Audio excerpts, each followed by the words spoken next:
Hello, I'm Todd Lewis from Fiasco Sports, reporting for the SA Football magazine. Today I'm joined by Simon Quinn from the PHOS Camden Football Club in Division 2, and he's our featured coach of the week.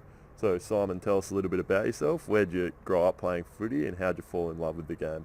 Well, started at Edwardstown a long time ago now, which I love. They were a great club at the time, and I got a good grounding there.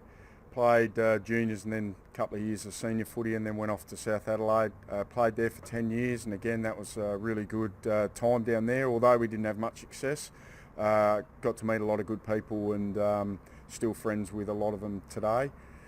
And then back to Edwardstown for a coaching stint for 3 years, which again was really good and enjoyable. And there were highs and lows. We played in grand finals and we got relegated, so it was ups and downs. But again, that'll build your footy character.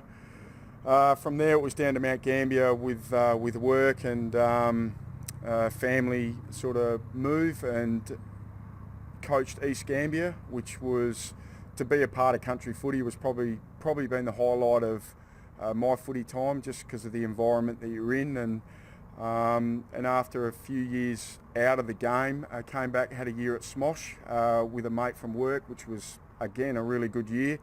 Met another whole heap of good people, which you do often do at footy clubs, and then went down to, or got the job at PHOS, which was a bit of a surprise. I wasn't really looking at coaching, but it all worked out, and again there's been highs and lows there, and again working with a really good bunch of people down there. So that's it in a nutshell. Yeah. Okay, tell us a little bit about the environment. You mentioned East Gambier, you really enjoyed your time there. What is it like at a country football club compared to, say, a metro football club in the amateur league?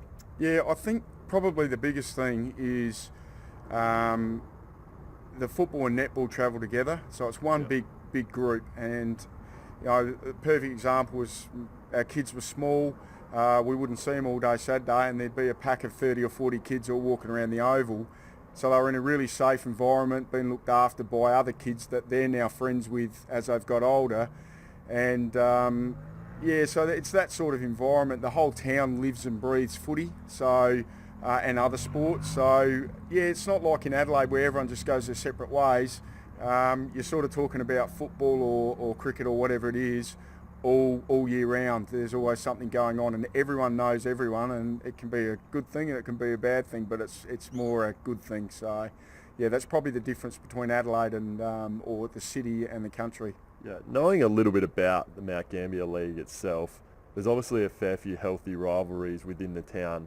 Do you find that there's some of that in amateur league football as well, or is it mainly that, I guess, I've lost my train of thought there. Yeah. Is that just accustomed to country footy, do you think, or is there some of that in amateur league? Oh, there's definitely that in amateur league. It was funny at East Gambier. Like I used to get told every week in my first year there, "Oh, these mob hate us," and I went the whole first round and I didn't hear any. I said, "Who actually likes us?" I said, "No one. Even the clubs that aren't in this league hate us." So that was good, and I think with you build your rivalries. Like we've probably built a really healthy rivalry with Old Iggy's now that we've played them in a grand final, and we were successful, but there's a lot of mutual respect there. So I'm sure that next time we play Old Iggy's, they're going to want to beat us, and as we are them. And so whilst you're in the same division, and that's probably the thing, sometimes clubs can go down to A5 from A2, and other clubs can go to A1. You don't see each other for 10 years, so that rivalry can sort of subside. But while you're in the same division,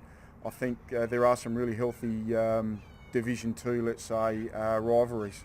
Okay, and just moving on to the club now, are there any club sponsors you'd like to mention at PHOS that keep the club running on a Saturday? Oh, look, we've got a fantastic bunch of sponsors, and they're people that are well invested in the club. But Phil Hoffman Travel, the amount they do for us is incredible, and also through the Williams family, and also the Papatolis family.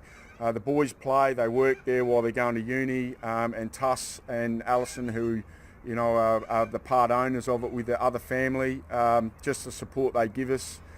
Tuss also runs our club, and we've seen our club go from financially scraping by to now running really well, and that's a direct result from the input that he's had. So look, there's other sponsors. We've recently had Store come on board, and also Bard of Coal, which is he's great for our footy club.